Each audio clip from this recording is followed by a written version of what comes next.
नमस्कार विद्यार्थी मित्रांनो, याआधी आपण मराठी व्याकरणाचे एकूण 5 भाग पाहिलेले आहे। आज आपण भाग 6वा सुरू करतो आहे। पाचव्या भागामध्ये शेवटी आपण कालच्या भागामध्ये काय तर त्याच्यामध्ये आपण प्रश्न पाहत होतो, तर ते प्रश्न आपण पुढे कंटिन्यू करणार आहोत, हे लक्ष द्या।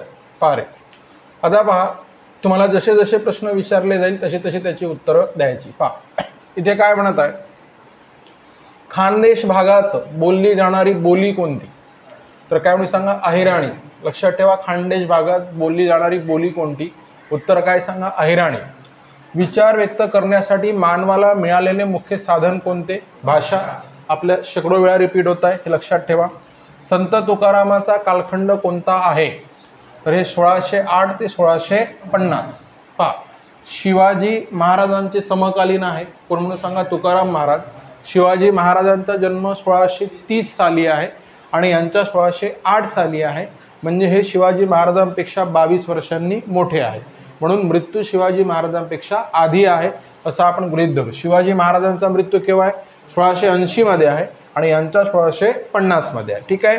संत ज्ञानेश्वरांचा जन्म कोणत्या साली झाला? तर 1275। हे असा प्रश्न वगैरे एकदम टिपिकल विचारला जातो, अजिबात कुठे विचारला तुम्हाला सांगत आहे, पुढे सांगा, तलाठी, वाशिम, 2014। ब्राह्मी लिपीचे वाचन सर्वप्रथम कोणी केले? हा सगळ्यात महत्त्वाचा। भारतातील सर्व लिपींचं मूळ कोण आहे म्हटलं होतं?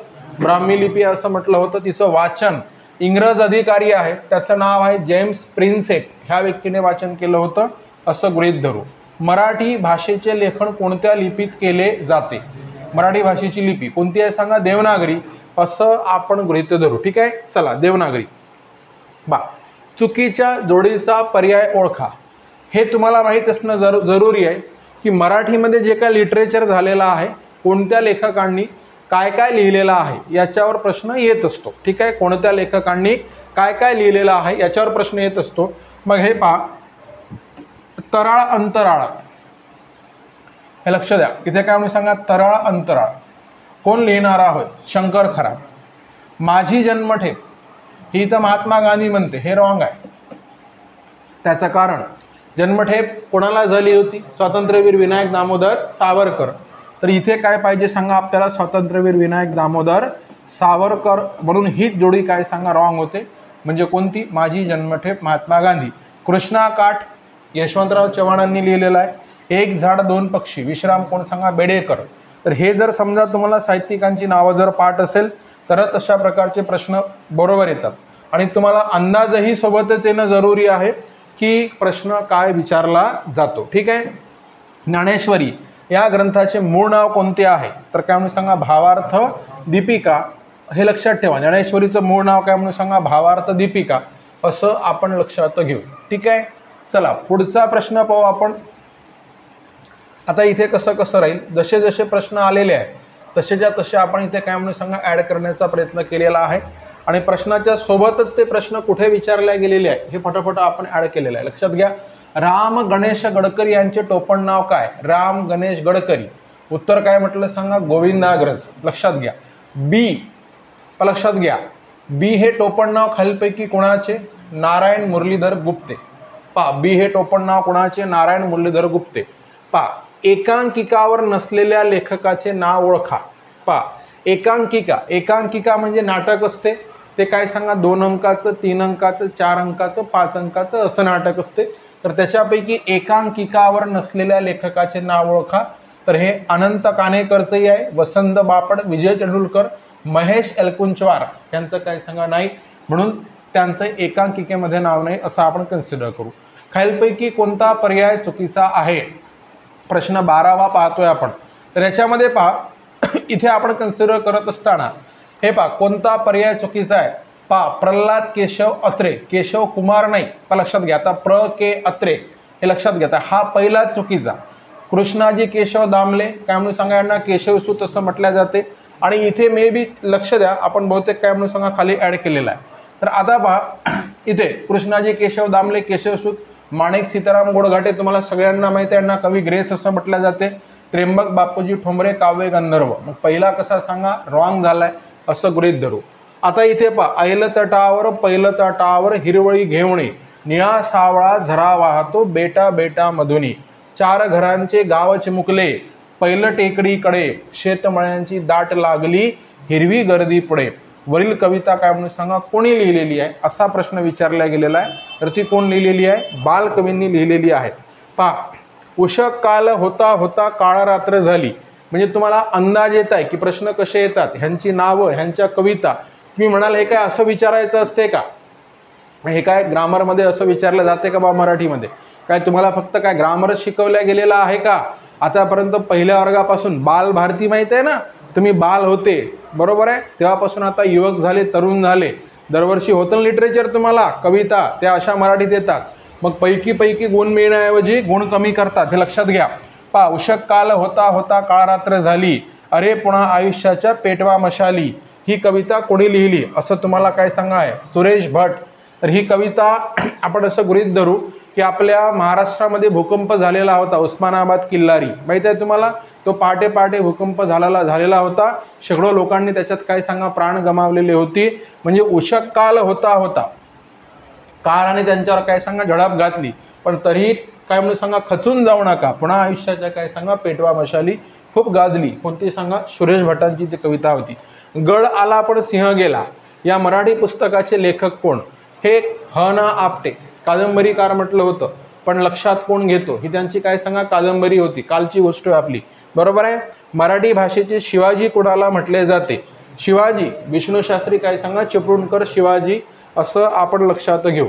चला त्याच्यानंतरचा प्रश्न पाहू. पुढे प्रश्नावर व्यवस्थित फोकस करा, आपल्याला काय येतं ते सांगायचा प्रयत्न करा. शास्त्रीय मराठी व्याकरण हे याचं नाव येईल, कोण सांगा, मोके दामले ह्यांनी लिहिलेलं आहे. पुढील नावामधून नाटकाचे नाव ओळखा. नाटकाचे नाव ओळखा, हे ताम्रपट, राघवेळ संहिता, पाणीग्रहण. पाणीग्रहण नावाचं काय सांगा नाटक आहे, उत्तर राहील आपलं पाणीग्रहण. पुढीलपैकी कोणते नाव काव्य संग्रहाचे आहे, तर हे पहा, शेला हे नाव काय म्हणून सांगा काव्य संग्रहाचे आहे असं गृहीत धरू. पृथ्वीचे प्रेमगीत ही कुसुमाग्रजांची गाजलेली कविता, हे वाक्य लेखन नियमानुसार होण्यासाठी त्यात कोणता बदल करायला हवा. पृथ्वीचे म्हणत आहे ना, तिथं काय पाहिजे, पृथ्वीचे शब्द दुरुस्त करून लिहायचा आहे फक्त, बाकी काहीच नाही. पुढीलपैकी कोणते नाव कथेचे नाही, कोणते नाव कथेचे नाही. पा, किल्लेली माणसे कथेचे नाव आहे, 17वे वर्ष कथेचे नाव आहे, सती कथेचे नाव आहे, सुलतान हे कथेचे काय सांगा नाव नाही. तर मग आपलं उत्तर काय सांगा, सुलतान.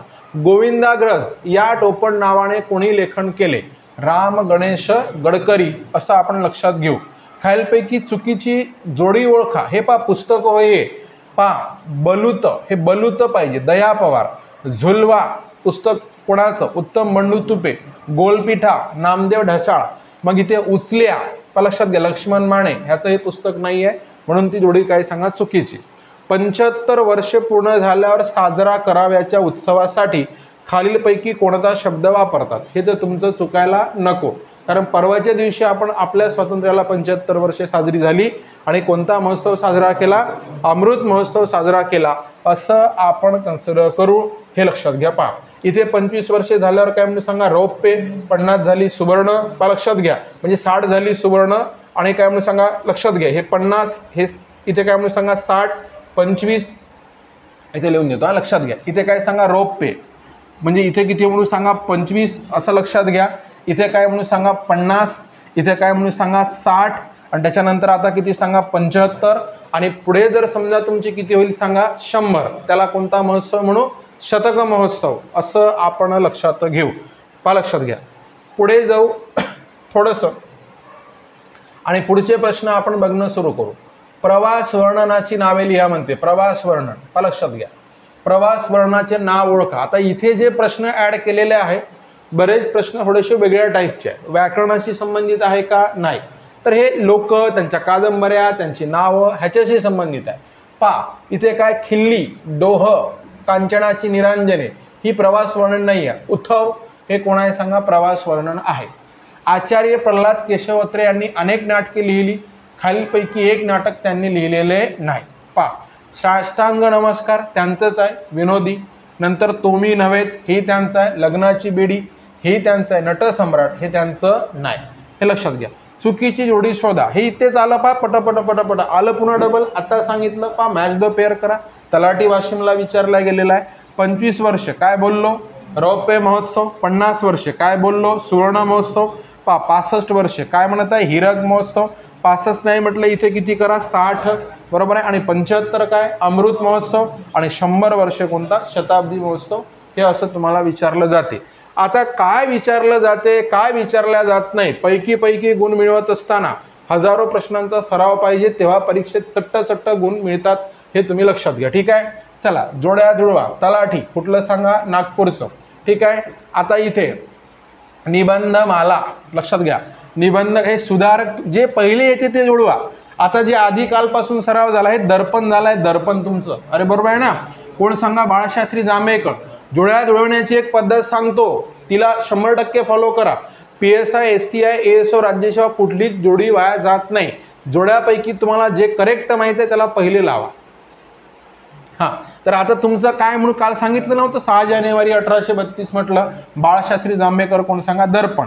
म्हणजे 3चं उत्तर काय सांगा, ड पाहिजे. मित्र हे पहा, 3चं उत्तर इथे कोण आहे, ब आहे, ब आहे, ब आहे. एकाच जागी ड आहे, हे उत्तरच संपलं. हे अशी जोडी लावायची असते. बाकीचं माहीत नसेल तरी ठीक झालं. मग आता पहा, 1 बरोबर म्हणून काय सांगा, इथे दर्पण कोण सांगा, ड. 2 काय म्हणते सांगा, अ. हे सुधारक काय म्हणून सांगा, आगरकरांनी. लोकमान्य टिळकांशी मतभेद झाल्याच्या नंतर ते त्यांनी काय सांगा, तयार केलं. त्याच्यानंतर काय सांगा, हे पहा, 3 काय म्हणून सांगा, ड. आणि इथे काय सांगा, 4 ब म्हणजे काय सांगा, मुंबई अखबार. हे कोण सांगा, सूर्याजी कृष्णाजी. निबंधमाला कोण सांगा, विष्णुशास्त्री चिपळूणकर. तर हे अशा पद्धतीनं काय सांगा, जोड्या लावायच्या. समजत आहे का, जे माहीत आहे ते प्रथम लावायचं. आणि पहा, 3ला ड 100% तुमचं कन्फर्म आहे. अरे बरोबर आहे ना, माहीत आहे तुम्हाला. मग आता 3ला इथे कोण आलाय, ब ब ब म्हणजे हे पहिलंच उत्तर काय सांगा, बरोबर राहील. बाकीचे माहीत नसले तरी उत्तर बरोबर येतं, हे लक्षात घ्या. पहा, पुस्तक लिहिणाऱ्या लेखकाचा योग्य पर्याय ओळखा. लक्षात घ्या, केकावली. हे केकावली लिहिणारा कोण होय माहिती आहे का, मोरोपंत होय. हे लक्षात घ्या, केकावली. शी दिवाकर हे साहित्यिक कोणत्या साहित्य प्रकाराबद्दल आहे. सी दिवाकर हे नाट्यछटाकार आहे, असं आपण लक्षात घेऊ. करेचे पाणी हे आत्मचरित्र कोणाचे, तर आपण उत्तर काय देऊ सांगा, प्र के अत्रे. कऱ्हेचे पाणी प्र के अत्रे असं आपण लक्षात घेऊ.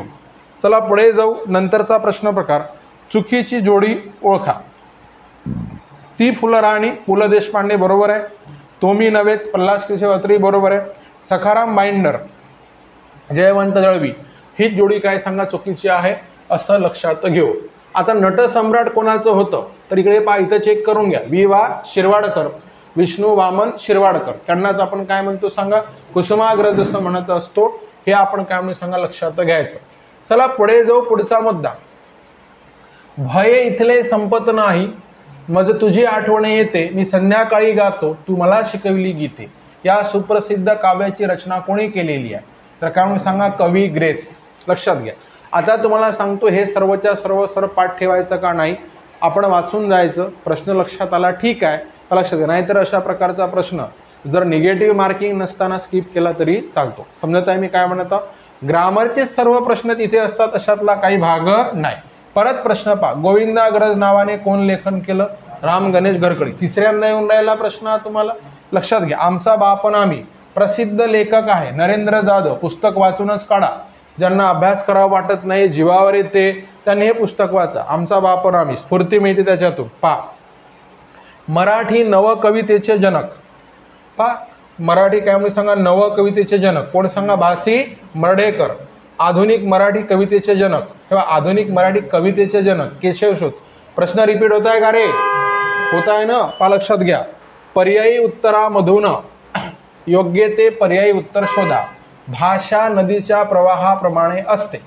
पहा, भाषा नदीच्या प्रवाहाप्रमाणे असते, तर पहा वळणे नसतात, हे चूक झालेलं आहे याच्यामुळे. अरे बरोबर आहे ना, भाषेमध्ये बदल होत जातात, बरोबर आहे.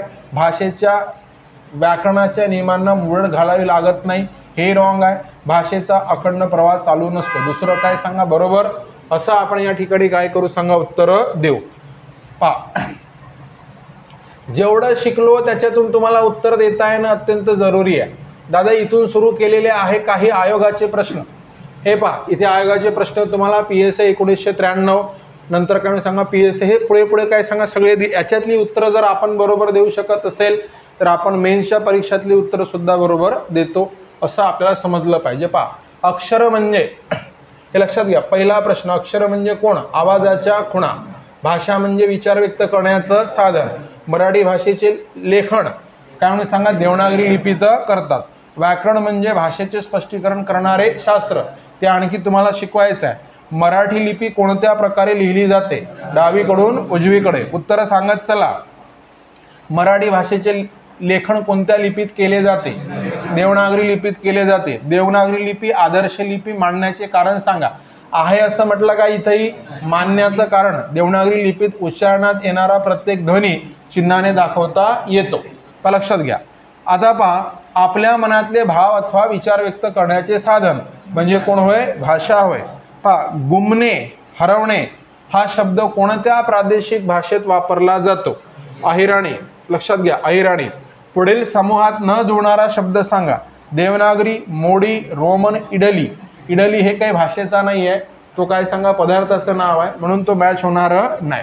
विचार व्यक्त करण्यासाठी मानवाला मिळालेले मुख्य साधन कोणते? उत्तर काय सांगा? भाषा. लक्ष द्या. त्याच्यानंतर आपण काय म्हणून सांगा? परत आपण प्रश्नाकडे जाऊ. पहा, लिपीचा शोध लागल्याने आपल्याला काय शक्य झालेले आहे? काय सांगा? लेखन शक्य झालेले आहे. देवनागरी लिपी असणाऱ्या भाषा कोणत्या? हे पहा, पहिला पर्याय मराठी, गुजराती, हिंदी, संस्कृत. बाकीचे पर्याय जर चेक करतो म्हटलं तर याच्यामध्ये कोणती सांगा? हे इंग्रजी आली, कानडी आली, इथे तेलुगू आली, बरोबर आहे, इथे कानडी आली, बरोबर आहे, म्हणून होणार नाही. पहा, खालील विधानातील योग्य उत्तर शोधा. आपले भाषा शिक्षण विविध कौशल्यावर सुरू असते. लक्षात, त्याच्यापैकी ऐकणे, बोलणे, वाचणे, फिरणे. फिरणे याच्यात येईल का? नाही. फिरण्याचा आणि भाषेचा संबंध फारसा नाही असं आपण कन्सिडर करू. व्याकरण म्हणजे काय? भाषेचे स्पष्टीकरण करणारे शास्त्र म्हणजे कोण होय? व्याकरण होय. उत्तर सांगत चला, मार्क करू नये. बोलायच्या सुद्धा जर जीवावर येत असेल तर येत जाऊ नका क्लासला. अरे बरोबर आहे ना? ज्याचं तोंडही हलून नाही राहिलं, म्हाताऱ्यापेक्षा निपटार आहे, 2-3 दिवसात मरणार आहे, असा कार्यकर्ता येऊ नका. लक्षात घ्या. घरच्यावर आणि माझ्यावर उपकार करू नका. पहा, खानदेश भागात बोलली जाणारी भाषा कोणती? अहिराणी. आता पहा, प्रश्न रिपीट होतो हे समजलं वारंवार, म्हणून एकदा आपण वाचून काढलं 1-2दा की तो कव्हर होऊन जातो, हे लक्षात घ्या. पर्यायी उत्तरातून योग्य ते पर्यायी उत्तर शोधा. भाषा नदीच्या प्रवाहाप्रमाणे असते, कारण बदल होत जातात. पहा, चूक की बरोबर ते सांगा. आपण जी लिपी वापरतो तिला बाळबोध लिपी म्हणतात, करेक्ट? अरे बाळबोध म्हणतात ना देवनागरीला. देवनागरी लिपी उभ्या, आडव्या, तिरप्या, गोलसर अशा रेषांनी बनलेली आहे, बरोबर. देवनागरी लेखकाच्या उजवीकडून डावीकडे लिहिली जाते. चूक, कारण डावीकडून उजवीकडे लिहिली जाते असं आपण इथे काय करू सांगा? उत्तर देऊ. ठीक आहे. चला, नंतरचा आपण काय म्हणून सांगा? प्रश्न पाहू. भाषाविषयक कौशल्यांच्या साधारणपणे किती पायऱ्या आहे? 5. प्रश्न कुठं आलाय ते चेक करत चला. STI मुख्य 2016. चूक की बरोबर ते सांगा. प्राचीन काळी भारतात ब्राह्मी आणि खरोष्टी या 2 लिप्या प्रचारात होत्या, तर हे कसं सांगा? बरोबर. लक्षात घ्या, खरोष्टी ही आर्य भारतीय लिपी आहे, हे काय म्हणून सांगा? चूक आहे. खरोष्टी आर्य भारतीय लिपी नाही म्हटलं. ब्रह्मदेवाने निर्माण केलेल्या लिपीला ब्राह्मी लिपी म्हणतात, तर हे सुद्धा कसं सांगा? बरोबर. मराठी भाषेसंदर्भातील पुढील कोणते वाक्य अयोग्य आहे? अयोग्य म्हणजे काय सांगा? चूक. लक्षात घ्या. मराठी आमची मायबोली असे प्रत्येक मराठी भाषिकाने अभिमानाने म्हटले पाहिजे, बरोबर आहे. मराठी महाराष्ट्र राज्याची राजभाषा, हे बरोबर. हिंदी ही मराठी भाषेची जननी आहे, हे रॉंग झालं, कारण संस्कृत जननी आहे, बरोबर. म्हणून हे तिसरं विधान चुकीचं. आज मराठी भाषेच्या लेखनासाठी देवनागरी लिपीचा वापर होतो. विधान कसं सांगा? बरोबर. हे पहा, भाषा ही केवळ संवादाचेच माध्यम नाही, तर साहित्याच्या संदर्भात ती आत्मविष्काराचे सर्वश्रेष्ठ माध्यम आहे. विधान संपूर्ण कसं? बरोबर. आधी सुद्धा हा प्रश्न येऊन गेलेला आहे. विचार, भावना, अनुभव, कल्पना व्यक्त करण्याचे साधन म्हणजे भाषा होय. मराठी भाषा लेखनासाठी देवनागरी लिपीचा वापर करतात. ठराविक क्रमाने आलेल्या अक्षरांच्या समूहातून एक विशिष्ट अर्थ व्यक्त होतो, त्याला शब्द असे म्हणतात. अक्षरे जोडल्याच्या नंतर देवनागरी लिपी लिहिण्याची पद्धत स्पष्ट करणारे वाक्य शोधा. देवनागरी लिपी लिहिण्याची पद्धत डावीकडून उजवीकडे आहे. हेच वाक्य काय सांगा? बरोबर आहे असं आपण इथं काय करू सांगा? लक्षात घेऊ. ठीक आहे. पहा, याच्यानंतर पहा, देवनागरी लिपी लिहिण्याची बरोबर पद्धत PSI मुख्य 2017. देवनागरी लिपी डावीकडून उजवीकडे लिहिली जाते. याच्यातून तुम्हाला हे समजत असेल प्रत्येक शब्दाला प्रत्येक सेंटेन्सला काय व्हॅल्यू आहे. अरे बरोबर आहे ना. तर हे म्हणजे वाचायचं सोडून द्यायचं असं नाही, परीक्षेत तुम्हाला काय विचारते ते मुद्दा महत्त्वाचा आहे. तर हे पहा, भाषेचे स्पष्टीकरण करणारे शास्त्र म्हणजे कोण होय सांगा. व्याकरण होय. पूर्ण अर्थाने बोलणे लक्षात घ्या, ज्यांचा उच्चार करण्यास कमी वेळ लागतो, स्पष्ट व खणखणीत उच्चार. तर आता पहा इथे काय करायचं, भाषेचे स्पष्टीकरण करणारे शास्त्र व्याकरण हे किती केलं सांगा 3 तुम्ही. मग अचं उत्तर किती सांगा 3. 3 किती ठिकाणी आहे 3. लक्षात घ्या, स्पष्ट व खणखणीत उच्चार कोणाचा होतो अनुस्वारांचा. म्हणजे डचं उत्तर किती रे 1. मग हे पहा डचं उत्तर 1 सुद्धा किती जागी आहे सांगा 2 जागी आहे. त्याच्यानंतर काय सांगा पूर्ण अर्थाचे बोलणे म्हणजे तुमचं काय होतं वाक्य होतं. लक्षात घ्या, ज्यांच्या उच्चारास कमी वेळ लागतो ते कोणते स्वर ऱ्हस्व स्वर. हे आणखी तुम्हाला शिकवायचे आहे, पण अशा प्रकारे वेळ कमी ऱ्हस्व स्वर, स्पष्ट खणखणीत उच्चार अनुस्वार, भाषेचे स्पष्टीकरण करणारे शास्त्र व्याकरण, पूर्ण अर्थाचे बोलणे म्हणजे वाक्य. याच्यातून त्यांनी एका प्रश्नामध्ये 4 टॉपिक कव्हर केले. कोणतीकडे चेक करा, तुम्हाला ऱ्हस्व स्वर माहीत आहे का, अनुस्वार माहीत आहे का, व्याकरण माहीत आहे का, तुम्हाला सेंटेन्स समजते का. ह्याच्यात पुन्हा पुढे पुढे काय होईल माहीत आहे का, इकडे क्रम वाढेल इकडे क्रम वाढेल असं आपल्याला काय सांगा विचारले जाते. तर 1 2 2 3 जरी माहीत असले तर बाकीची उत्तरं आपण काय करू शकतो सांगा करेक्ट लिहू शकतो, असं आपण लक्षात घ्या. पहा त्याच्यानंतर काय म्हणून सांगा, काही राज्यसेवेला वगैरे झालेले अलीकडे राज्यसेवा 2020 मध्ये तुम्हाला काय प्रश्न विचारला गेलेला आहे ते आपण या ठिकाणी फॉलो करत आहोत. आता पहा तुम्ही एक स्वतःला सांगा की याची उत्तरं आपण बरोबर देता, तर राज्यसेवा मुख्य परीक्षेमधल्या सुद्धा प्रश्नांची उत्तरं आपण बरोबर देता, हे तुम्ही लक्षात घ्या. तर आता पहा देवनागरी लिपीत प्रत्येक ध्वनीला स्वतंत्र चिन्ह आहे. तर काय सांगा जवळजवळ आहे, बरोबर आहे ना. संस्कृत व प्राकृत भाषांची देवनागरी लिपी आहे, तर हे सुद्धा काय म्हणून सांगा बरोबर. पहा मराठी भाषेच्या लिपीला देवनागरी लिपी म्हणतात. हे सेंटेन्स बरोबर हो नाही सांगत चला. बरोबर नाही बरोबर चूक असं म्हणायचं. देवनागरी या लिपीत कोणतेही चिन्ह एकापेक्षा काय सांगा अधिक ध्वनी दाखवतात, तर हे रॉंग आहे. क म्हटल्यावर कच दाखवेल ना, हे पण लक्षात घे. हे कसं सांगा चूक, म्हणजे फक्त बरोबर कोण ABC हे काय सांगा बरोबर, बाकीचे काय सांगा चूक. म्हणजे ड कसा होईल सांगा चूक होईल, असं आपण लक्षात घेऊ. पहा मराठी भाषा लिपीस कोणत्या नावाने ओळखतात. पहा मराठी भाषा लिपीस कोणत्या नावाने ओळखतात, देवनागरी लिपी म्हणतो, बाळवद लिपी म्हणतो. मग ब आणि क काय सांगा बरोबर. समजत आहे का. राज्यसेवा 19 लक्षात घ्या. त्याच्यानंतर देवनागरी लिपी लिहिण्याची बरोबर पद्धत. हे वाक्य आगाला खूपच आवडते, डावीकडून उजवीकडे, हे लक्षात घ्या. भाषाविषयक कौशल्यांच्या किती पायऱ्या आहे, 5 पायऱ्या आहे. हे पहा म्हणजे आपल्याला ते पाठच झालं पाहिजे, परीक्षेत विचारल्यावर आलंच पाहिजे. मराठी भाषा गौरव दिन कधी असतो, 27 फेब्रुवारी. राष्ट्रीय विज्ञान दिन सांगितला होता सोबतच 28 फेब्रुवारीला, लक्षात घ्या. मराठी भाषा लेखनासाठी कोणती लिपी रे, देवनागरी. ठराविक क्रमाने आलेल्या अक्षरांच्या समूहाला शब्द असे म्हणतात. आपले विचार भावना अनुभव कल्पना व्यक्त करण्याचं साधन कोण होय, भाषा होय. देवनागरी लिपी लिहिण्याची पद्धत स्पष्ट करणारा वाक्य, हे पहिलंच डावीकडून उजवीकडे. समजत आहे ना प्रत्येकाला. मराठी भाषे संदर्भातील पुढील कोणते वाक्य अयोग्य आहे. हे पहा मराठी असे आमची मायबोली असे प्रत्येक मराठी भाषिकाने अभिमानाने म्हटले पाहिजे. तर हे कसं आहे सांगा बरोबर आहे. समजत आहे ना, आधी झालेला आहे प्रश्न. मराठी महाराष्ट्र राज्याची राजभाषा बरोबर आहे. हिंदी मराठीची जननी, हे काय सांगा रॉंग आहे. चूक की बरोबर सांगा, हा प्रश्नही झालेला आहे. प्राचीन काळी भारतात ब्राह्मी आणि खरोष्टी 2 लिप्या होत्या, बरोबर. खरोष्टी आर्य भारतीय लिपी आहे, रॉंग आहे, लक्षात घ्या. आणि आपण काय म्हणू, ब्रह्मदेवाने निर्माण केलेल्या लिपीला ब्राह्मी लिपी म्हणतात, हे लक्षात घ्या. तुम्ही फक्त चूक बरोबर सांगा, वाचू नका. वर्गामध्ये असं काय म्हणून सांगा, साऊंड तयार नाही झाला पाहिजे. वाचायचं असेल प्रश्न मनातल्या मनात वाचा. भाषा ही केवळ संवादाचेच माध्यम नाही, तर साहित्याच्या संदर्भात ती आत्मविष्काराचे सर्वश्रेष्ठ माध्यम आहे. वाक्य कसं आहे संपूर्ण बरोबर आहे. पहा पुन्हा चूक की बरोबर ते सांगा. आपण जी लिपी वापरतो तिला बाळवद लिपी म्हणतात, करेक्ट. देवनागरी लिपी उभ्या आडव्या तिरप्या गोलसर रेषांनी बनलेली आहे, करेक्ट, म्हणजे बरोबर आहे. देवनागरी लेखकाच्या उजवीकडून डावीकडे, ते रॉंग. फक्त क काय सांगा चूक. पहा आपले भाषाविषयक शिक्षण किती म्हणजे काय सांगा विविध कौशल्यावर सुरू असते, त्याच्यातलं रॉंग कोण आहे, फिरणे हा आधी झालेला काय सांगा प्रश्न आहे, हे लक्षात घ्या. तर आता पहा आपण काय करू, पुन्हा इथे लक्ष द्या. काय म्हणते, पर्यायी उत्तरातून योग्य ते पर्यायी उत्तर शोधा. भाषा नदीच्या प्रवाहाप्रमाणे असते, कारण भाषेमध्ये बदल होत जातात.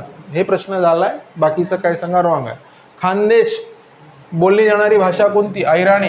व्याकरण म्हणजे भाषेचे स्पष्टीकरण करणारे शास्त्र. देवनागरी लिपी असलेल्या भाषा, मराठी, गुजराती, हिंदी, संस्कृत. बाकीच्या का नाही ते सुद्धा चेक झालेलं आहे. ठीक आहे. देवनागरी लिपी आदर्श लिपी मांडण्याचे कारण सांगा.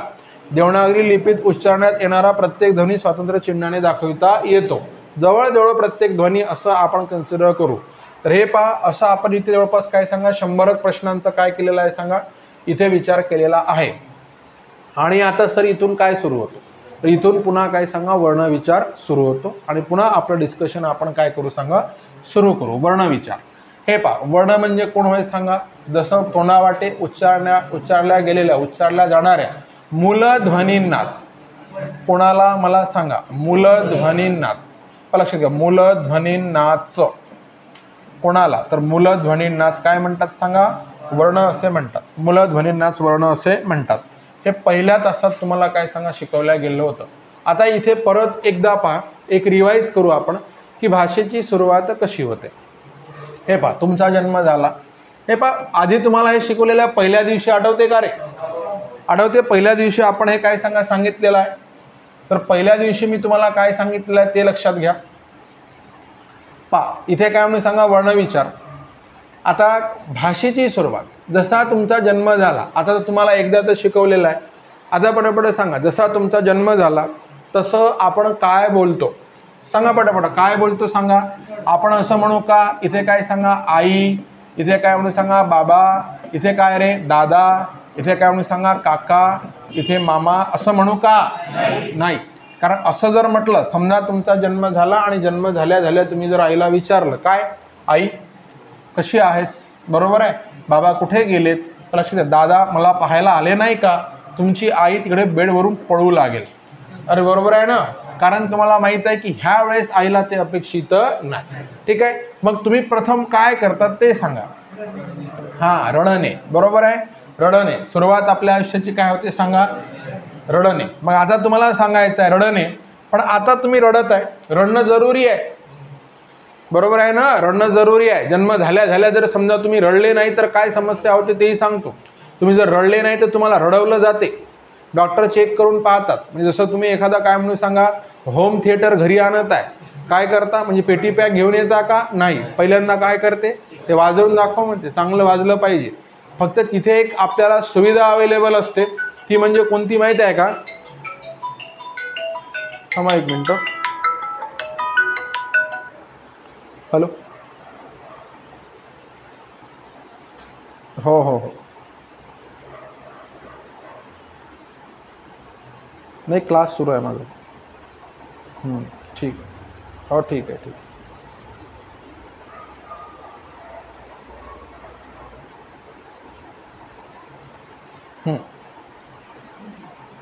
पहा, आता तिथे काय म्हणून सांगा, तर थोडंसं काय करा सांगा, लक्ष द्या. आता रडणे, रडणं जरुरी आहे. तुम्हाला सांगितलं आपल्या घरचा कोण आहे सांगा, होम थिएटर आहे. घरचा म्हणजे नवीन विकत आणत आहे, चेक करून आणता. फक्त त्याच्यामध्ये आणि तुमच्यामध्ये फरक काय की तो जर नाही वाजला तर वापस करता येते, पण आता हे वाजो नाही वाजो, अरे बरोबर आहे ना, ह्याला आपल्यासोबत काय सांगा ठेवावंच लागते.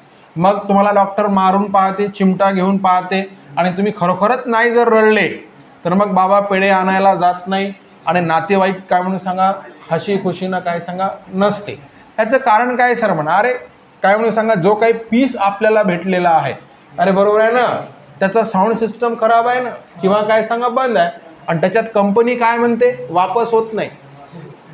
बरोबर आहे ना, म्हणून हे रडणे महत्त्वाचं आहे. मग आता तुम्ही रडत आहे, मग आता रडण्याला आपण असं म्हणू की सुरुवात तर इथून होत आहे, कारण तुमची आई कशा अनुषंगाने समजून घेत आहे सांगा. तुमचं रडणं तुम्हाला 7-8 महिन्यापर्यंत काहीच जमत नाही, जेवढं काय असेल ते रडू रडू सांगता. विचार करा, तुमची आई तुमची भाषा समजून घेते. आई हा आपला पहिला गुरु, लक्षात घ्या. मग त्याच्यामध्ये तुम्ही रडले, रडल्याबरोबर काय करते की तुम्ही रडायला लागले, आईला वाटते की याला झोप आली असेल, आई तुम्हाला उचलून झोपवायला नेते, तुम्ही आणखी आपली स्पीड वाढवता, अरे बरोबर आहे ना, जोरात रडता. मग जोरात रडल्यावर काय होते सांगा? हां, मग आई अंदाज येतो काय, याला झोपायचं नाही आहे, बरोबर आहे. मग आता काय म्हणून सांगा, बाळा बिस्किट पाहिजे का, तुमच्या हातात बिस्किटचा पुडा तुम्ही फेकून देता, अरे बरोबर आहे ना. आपल्याला रडल्याशिवाय आपल्याला काहीच करता येत नाही, हे लक्षात घ्या. तेवढंच मग आईला वाटते की याला बिस्किट पुडा नाही पाहिजे, मग आई तुम्हाला बाहेर फिरायला नेते. मग बाहेर जाता जाता तुम्ही काय सांगा, शांत होता, अरे बरोबर आहे ना. म्हणजे याचा अर्थ काय होता, तुम्ही ते चुका आणि शिका पद्धतीचा वापर केलेला आहे. आणि आईने सुद्धा पहिल्यांदा असं तर रडण्याला काय नसते सर, रडण्याला काय नसते सांगा, भाषा नसते. रडण्याला काय म्हणून सांगा, भाषा नसते, असं आपण कन्सिडर करू. कारण तुम्ही असं म्हणू शकत नाही की आता मी इंग्रजीत रडून राहिलो आणि थोड्या वेळानं मी कसं सांगा मराठीतून रडतो सर, असं काही म्हणू शकत नाही, हे लक्षात घ्या. तसाच एक कंटेंट आहे, तो म्हणजे कोणता, हसणे. तुम्ही हसले, मी म्हटलं कोणत्या भाषेत हसले वे, तुम्ही काय म्हणता सांगा, मराठीमध्ये.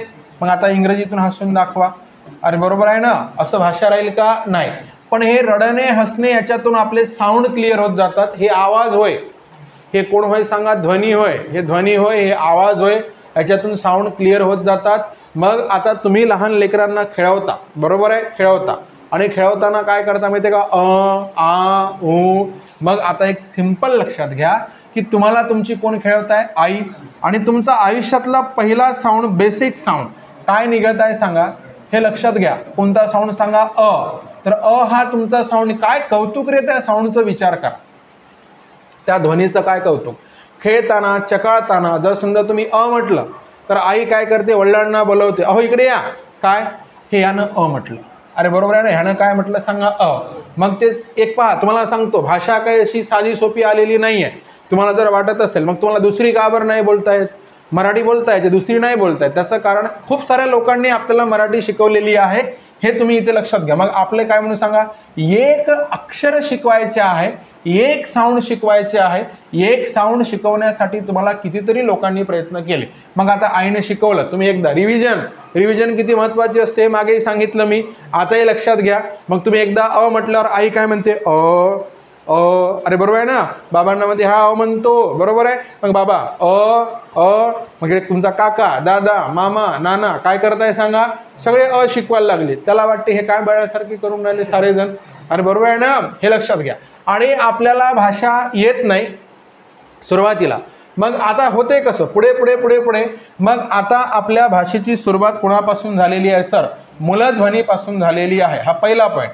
भाषेची सुरुवात कोणापासून होते, तर रडणे हसणे ह्या त्याच्याही आधीच्या पायऱ्या आहेत. कोणाच्या आधीच्या, मूलध्वनीच्या आधीच आपण काय सांगा, रडणे हसणे असं आपण कन्सिडर करू.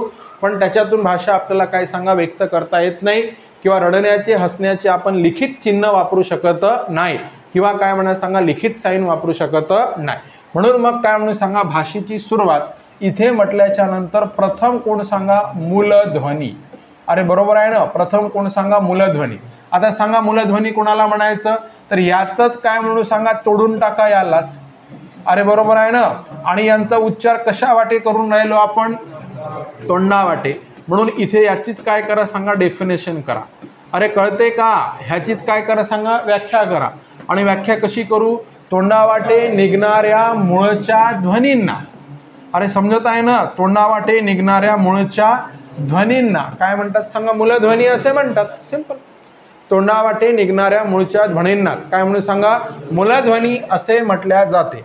आता मूलध्वनी कसे आहे तर एक लक्षात घ्या, मूलध्वनी कसे आहे सांगा, जिवंत आहे, ते परिवर्तनशील आहे. परिवर्तनशील म्हणजे आपण बोलता बोलता चेंज करू शकतो ना. मूलध्वनी जिवंत आहे, परिवर्तनशील आहे, काय म्हणून सांगा, बदलणारे आहे. आणि जर समजा लिखित नाही ठेवलं तर ते बदलते. समजा दोन लोक काय सांगा डिस्कशन करत आहे, एखादी मोठी डील आहे, चर्चा आहे, आणि मग ते काय नाही मी असं बोललोच नाही म्हणते. अरे समजलं का, कारण ते कुठं गायब झाले, हवेत विरून गेले. समजून घ्या, हवेत काय सांगा विरून गेले. मग काय 5 वर्ष म्हणला होता का नाही, हा का म्हणजे मी तसं कधी बोललो रे म्हणते, तू पुरावा होता तो म्हणते मी नाही ऐकलो बा म्हणते दुसरा. अरे बरोबर आहे ना. म्हणून ते कसे असतात सांगा, परिवर्तनशील असतात, ते बदलतात, जिवंत असतात. हे लोकांना माहिती आहे. समजलं का मी काय म्हणत आहो, हे लोकांना काय सांगा माहिती आहे. म्हणून या मूलध्वनींना आपण कशात कन्वर्ट केलेलं आहे दादा, वर्णात कन्वर्ट केलेलं आहे. लक्षात घ्या. पहा 1 मिनिट. हॅलो हॅलो हॅलो, हां राऊत सर बोलतो आहे.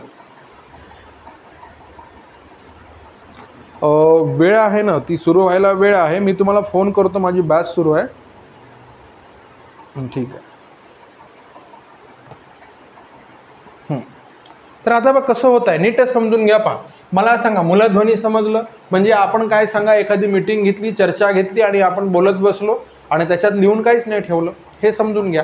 मग आता त्या चर्चेमध्ये काही महत्त्वाचं डिस्कशन झालं आणि मग जर समजा तुम्ही म्हटलं की मी असं बोललो तसं बोललो आणि एखाद्यानं तुमच्यासोबत काही डील केलं, तुम्ही काय म्हणणार आहे? तो काय म्हणते, नाही मी तसं बोललो नव्हतं. कारण ते तर कसं आहे, ते तर गायब झालं, ते तर उडून गेलं. आणि एखादा पुरावाही ठेवला तुम्ही माणूस, पण तो काय म्हणते, नाही त्यावेळेस माझं लक्ष नव्हतं. झाला प्रॉब्लेम. अरे समजत आहे का? म्हणून तुम्हाला माहिती आहे, करार मदार लेखी का असतात, हां ते समजून घ्या. मग ह्या मूलध्वनींना चिन्हाच्या स्वरूपात आपण काय सांगा, लिहून ठेवतो. कशाने लिहून ठेवतो सांगा? वर्णाने लिहून ठेवतो. कशाने? रंगाने. म्हणजे तुम्हाला जे काही बोलले तुम्ही तेच लिहिता. म्हणजे तुम्ही क बोलले असेल, इथे काय सांगा, क लिहिता.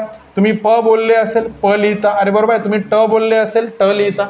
समजत आहे का काय म्हणत आहो? हा लक्षात घ्या. मग आता हे काय म्हणून सांगा, हे बोलणारा मेला. अरे समजलं का? तरी हे राहतं. पण याच्यात चेंज होते का? नाही.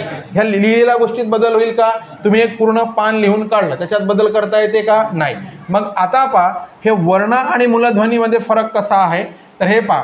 तर हे वर्ण हे कसे नसतात सांगा? जिवंत नसतात. हे पहिला तर पॉईंट, हे काय सांगा, जिवंत नसतात. हे स्टेटमेंट येते. आतापर्यंत प्रश्न पाहिले, याच्या भरोशावर स्टेटमेंट समजले ना, का काय विचारते, जे जे विचारलं ते आपल्याला पुढे पाहायला मिळते, हे समजून घ्या. मग वर्ण हे जिवंत नसतात, मग ते परिवर्तनशील नसतात, मग ते बदलणारे नसतात. अरे बरोबर आहे ना? ते एकदा आणि ते चिरंतन काळापर्यंत टिकूनही राहतात. त्यांना वर्ण असं म्हणण्याचं कारण, आता हे तोंडावाटे निघणारे मूलध्वनी, आता जे मी लिहित आहो ते कशाच्या स्वरूपात लिहित आहो मला सांगा? वर्णाच्या स्वरूपात लिहित आहो. वर्णाने लिहित आहो ना, रंगाने. हे पहा, इथे लाल रंग आहे, इथे निळा रंग आहे, मी लाल रंगाने लिहित आहो. अरे बरोबर आहे ना? हे पहा लक्षात. त्याच्यानंतर पुन्हा वेगळा रंग इथे आपण वापरू. तर हे तुम्ही लाल, पिवळा, निळा, हिरवा, काळा अशा रंगाने काय सांगा, लिहून ठेवता. म्हणून त्यांना काय म्हणतात? वर्ण. आता मला सांगा पहिल्यांदा, पुन्हा एक जर समजा तुम्हाला विचारलं, मूलध्वनी आधी की वर्ण आधी? मूलध्वनी आधी, म्हणजे आधी बोलल्यानंतर लिहून आपण, लक्षात घ्या. मग आता पुन्हा इथे काय म्हणून सांगा, आपल्याकडून आधी जे निर्मिती झाली आहे ते कशाची? ध्वनीची. म्हणजे मूलध्वनी किंवा ध्वनीच्या नंतरची पायरी, नंतरची पायरी कोण होय सर? वर्ण होय. म्हणजे स्टेटमेंट तुम्हाला जसं जसं विचारल्या जाईल परीक्षेमध्ये तसतशी उत्तर देणं काय सांगा, जरुरी आहे. मग आता पहा, मूलध्वनी किती आहे म्हटलं, ह्याच्यात किती सांगा? 52 आहे. मागे सांगितलं, बरोबर आहे. मूलध्वनी म्हणजे कोण होय? वर्ण होय. मूलध्वनी म्हणजे कोण होय रे? मूलध्वनी म्हणजे वर्ण होय. मग वर्णही किती आहे? मराठीमध्ये वर्ण किती आहे? मूलध्वनी 52 आहे, तर वर्ण किती आहे? उत्तर देऊ आपण. वर्ण किती आहे सांगा? 52 आहे. आता भाषेची सुरुवात मग मूलध्वनीपासून होते, म्हणजे कोणापासून होते? वर्णापासून होते. त्याच्या आधी ध्वनीची निर्मिती होत आहे. ते कशाच्या स्वरूपात करत आहोत आपण इथून विचार करायचा, आपण एवढंच आहोत, बरोबर आहे. मग त्याच्या आधी काय सांगा, ध्वनीची निर्मिती होत आहे, तेव्हा आपण लक्षात घ्यायचं. तर ते म्हणजे कसं? अरे पहा, आपण रडत आहोत, हसत आहोत, चकाळत आहोत, खिदळत आहोत, पण त्याला काय नाही आहे सांगा? लँग्वेज नाही. लक्षात घ्या. जे आपण आता सर्वच मूलध्वनींचा आपण काय म्हणून सांगा, भाषेत वापर करत नाही. महत्त्वाच्या मूलध्वनींचा आपण भाषेमध्ये, भाषा बोलण्यासाठी, विचार व्यक्त करण्यासाठी काय करत असतो सांगा? वापर करत असतो. हे लक्षात घ्या. आता सर हे मूलध्वनी कोणकोणते? तर हे पहा, इथे एवढे 52 मूलध्वनी आहे. हे मागे दाखवले होते त्याप्रमाणे. अरे बरोबर आहे ना? तर एक लक्ष द्या प्रत्येकानं. एकूण आपल्याकडे मूलध्वनींचे प्रकार किती? तर हे कधीपासून आपण टॅली केलेलं आहे ते लक्षात घ्या. तर हे आपण टॅली केलेलं आहे 6 नोव्हेंबर 2000 काय सांगा 9 रोजी. हे लक्षात ठेवा, आपल्या घरून काहीच नाही. जे सरकार म्हणत आहे ते महाराष्ट्र शासनाने स्वीकारलेली वर्णमाला, मूलध्वनींचे हे बा वर्णाचे किंवा मूलध्वनींचे किती प्रकार पडतात याचं उत्तर द्यायचं आपण. काय सांगा? 3 प्रकार. त्याच्यापैकी कोणते 3? एक काय सांगा? स्वर, दुसरा स्वरादी, तिसरी व्यंजने. इथे स्वर किती आहे म्हटलं? 14. स्वरादी किती आहे म्हटलं? स्वरादी आपण काय म्हणून सांगा? 2. स्वरादी आपण काय म्हणून सांगा? 2. आणि व्यंजने किती? 34. लक्षात घ्या. आणि विशेष किंवा संयुक्त व्यंजने किती म्हटलं त्याचं उत्तर काय करू सांगा 2. मग हे 4 आणि 2 6 आणि 4 10 आणि 2 12 2 हातचा गेला 1. हे 2 आणि 3 काय सांगा 5. किती रे एकूण 52. त्याच्यापैकी 14 स्वर कोणकोणते सर?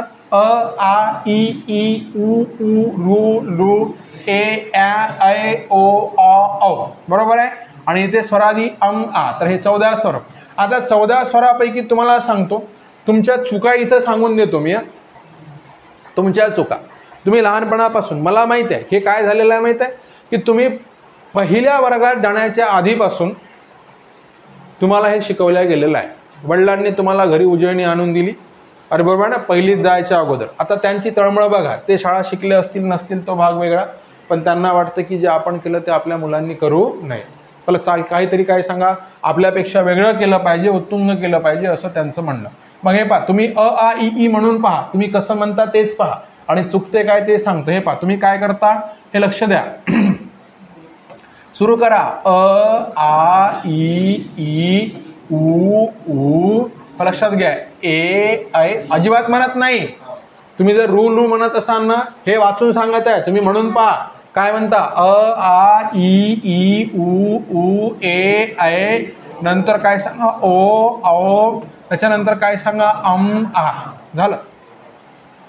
आता पहा ना तुम्ही कसं म्हणता एक लक्ष द्या. हे पहा अ आ इ ई उ ऊ ए ऐ ओ औ अम आ. आणि हे आमची होय 12 खडी. अरे मुद्दा समजते का? मोजून घ्या. 12 आहे. 12 आहे. 1 2 3 4 5 6 7 8. इथे 9 10 11 आणि कोण सांगा 12. याच्यामध्ये समस्या काय ते सांगतो. आता सिंपल प्रश्न येणार नाही रे आपल्याला, साधा प्रश्न येत नाही. कोणता साधा प्रश्न सर? तर एकूण काय सांगा स्वरक्रमाने लावा. आज आमच्याकडे किती स्वर आहे? 16 स्वर आहे. म्हणजे 16 काय म्हणून सांगा आपण हे लावू शकतो म्हणजे काय म्हणून सांगा क्रमाने लावू शकतो. तर इथेच एकूण स्वर किती सांगा 14. पण त्याच्यात आपण काय घेऊन राहिलो हे स्वरादींना ऍड करत आहोत म्हणजे किती होत आहे 16 होत आहे. पण आता पहा तुम्ही 12 खडीमध्ये कोणाला ऍड करून 12 खडी मोजलेली आहे? स्वरादींना ऍड करून 12 खडी मोजली आहे. पण इथं आपल्यापाशी स्वरच किती आहे रे?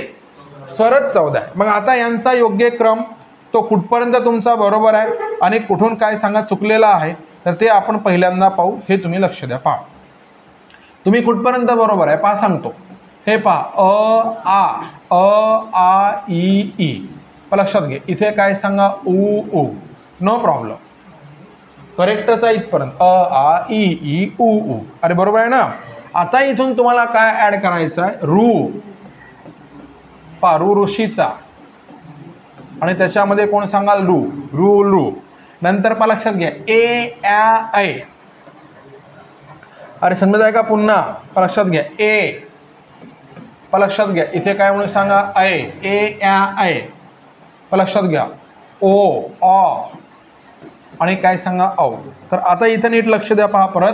हे पहा ए. त्याच्यानंतर कोणी सांगा ॲ. नंतर आ. लक्षात घ्या ऐ. इथे काय सांगा ओ औ पाहिजे ना. तर ओ इथे काय सांगा अ औ. हे पहा चेंज कुठं कुठं झाला आता चेक करा. इथं हा क्रम आहे. इथे प्रश्न होऊ शकतो परीक्षेमध्ये की स्वरांचा योग्य क्रम लावा. योग्य क्रमाने स्वर लावा. मग कसं होईल पहा. हे चेक करा आता. हे पहा अ आ इ ई उ ऊ. हे इथपर्यंत आमचं बरोबरच आहे. चेंज कुठं करायचं आहे समजला? रू लू. त्याच्यानंतर काय सांगा ए. बरोबर आहे. नंतर ए नंतर हा चेंज आहे. हे पहा इथून चेंज करत असताना पहा ए इथे काय म्हणून सांगा ॲ ऐ. लक्षात घ्या ओ. लक्षात घ्या इथे कोण सांगा आ. टाकले आपण 4 त्याच्यामध्ये ऍड केलेले आहे. लक्षात घ्या. तर आता पहा अ आ इ ई उ ऊ नंतर कोण सांगा रूडू. ए आयच्या मध्ये कोण घ्या सांगा ॲ घ्या आणि ओ औच्या मध्ये कोण घ्या आ. तर हे स्वरांचा योग्य क्रम होईल अलीकडे. किती स्वरापैकी 14. मग अ आ इ ई उ ऊ रू रू ए आ ऐ ओ अ औ. ठीक आहे.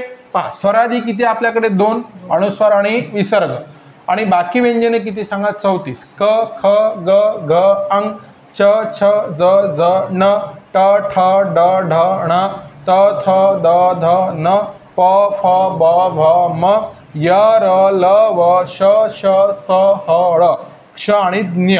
तर अशी एकूण किती सांगा 52 लोकांची आपली कोण आहे सांगा वर्णमाला आहे. तर हे पहा, हे 14 आणि हे 2 काय सांगा 16 आणि हे ळपर्यंत इथं मोजून घेऊ आपण, काय सांगा 34. बरोबर आहे, मोजा किती आहे 5, हे 5 दुणे 10, 15, 20, 25, हे 26, 27, 28, 29, 30, 31, 32, 33, 34 झाले 34 आणि इकडे क्ष आणि न्य, तर असे काय सांगा 2, म्हणून 14 स्वर, 2 स्वरादी, 34 व्यंजने आणि 2 संयुक्त व्यंजने. हे 4 आणि 2 6 आणि 4 10 आणि 2 12शी 2, इथे 1 आणि 1 2 आणि 3 5, किती म्हणून सांगा 52 वर्ण आहे. जसं इंग्रजीमध्ये तुम्हाला सांगितले एकूण किती अल्फाबेट्स आहे, आपण काय A to Z म्हणजे 26, तर त्याच्या इथं किती आहे दुप्पट आहे, म्हणजे त्याच्या इथं किती आहे तर 52 वर्ण आहे, असे आपण लक्षात घेऊ. मला सांगा जे सुरू आहे जो मुद्दा तो क्लिअर आहे का? हां, थोडंसं पुढे जाऊ. आता भाषेचे मूलभूत घटक, इथून आपण एकदम बेसिक आणि कंटेंट पाहत पुढे जाणार आहोत. अत्यंत बेसिक. हा ध्वनी, ध्वनी म्हणजे आवाज. आता तुम्हाला सांगितलं होम थिएटरचं एक्झाम्पल दिलं होतं. आपला जन्म झाला, बरोबर आहे, सिस्टम करेक्ट पाहिजे, म्हणजे आपण काय काढू शकलो पाहिजे सांगा, आवाज काढू शकलो पाहिजे. त्याला अर्थ असू द्या किंवा नसू द्या, पण पहिले तर चालू तर सिस्टम पाहिजे ना.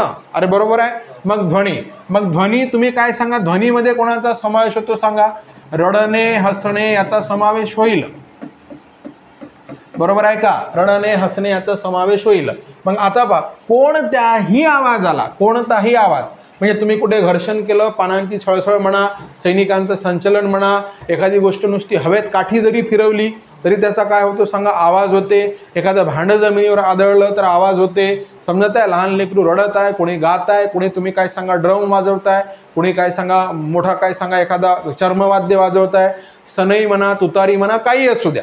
समजत आहे? पहा, मग आपण कसं म्हणू, ध्वनी म्हणजे काय, कोणत्याही आवाजाला काय म्हणतात सांगा, ध्वनी असे म्हणतात. उदाहरणार्थ काय सांगा, जांभई, चिवचिव. हे पहा, जांभई आपण कसं वेड्या वाकडं तोंड करून जांभई देतो, तर ते जांभई म्हणा, चिवचिव म्हणा, कणणे, लक्षात घ्या. परंतु असे सर्वच ध्वनी, आता महत्त्वाचा मुद्दा आहे काय, पहा मी काय म्हटलं, सर्वच्या सर्व ध्वनी आपण भाषेत वापरतो का, भाषा लिहिण्यासाठी बोलण्यासाठी वापरतो का, नाही. हे लक्षात घ्या. म्हणजे तुम्ही काय सांगा, म्हणजे जांभई देणे असं पुढच्यासाठी काही अर्थ होतो का, नाही. हे लक्षात घ्या. मग आता पहा, चिवचिव, आता चिवचिव चिमणी ओढत आहे, त्याचा आपल्यासाठी काही अर्थ आहे का, नाही. मग आता पहा, जांभई म्हणा, चिवचिव म्हणा, कणणे म्हणा, हे उठता बसता अरे बापरे त्रास आला असं आपण म्हणत असतो. तर लक्षात घ्या. आता असे सर्वच ध्वनी आहे, सर्वच्या सर्व काय सांगा ध्वनी आहे, तर लक्षात घ्या. पण ते सगळे भाषेत वापरले जातातच बा, अशातला काही भाग नाही. लक्षात घ्या. मग प्रत्येकच लक्षात घ्या, आपण कसं म्हणू, ध्वनी, कोणत्याही आवाजाला काय सांगा ध्वनी असे म्हणतात. जांभई, चिवचिव, कणणे, परंतु असे सर्वच ध्वनी भाषेत वापरले जात नाही. मग यापैकी काही मूलध्वनी, यापैकी काही मूलध्वनी भाषा बोलण्यासाठी वापरतात. काही मूलध्वनी, हे पहा भाषेची सुरुवात कुठून होते, मूलध्वनी. आणि मूलध्वनीच्या आधी सुद्धा आपल्याकडे खूप मोठा ध्वनींचा पसारा आहे. अरे बरोबर आहे ना, खूप मोठा ध्वनींचा पसारा आहे, वेगवेगळे आवाज तुम्ही काढू शकता. पण त्याच्यापैकी काय आपल्याला जे भाषेत वापरायचे आहे काही ध्वनी, त्यांना बेसिक साऊंड आपण म्हटलेला आहे. काही मूलध्वनी भाषा बोलण्यासाठी वापरले जातात. आता ध्वनी हा भाषेचा मूळ घटक मानला जातो. बरोबर आहे ना. सुरुवातीला कोण सांगा, ध्वनी. प्रथम कोण रे, ध्वनी ना, प्रथम कोण सांगा, आवाज. मग ध्वनी हा भाषेचा मूळ घटक मानला जातो, हे लक्षात ठेवा. वर्ण ही त्याच्या नंतरची पायरी आहे.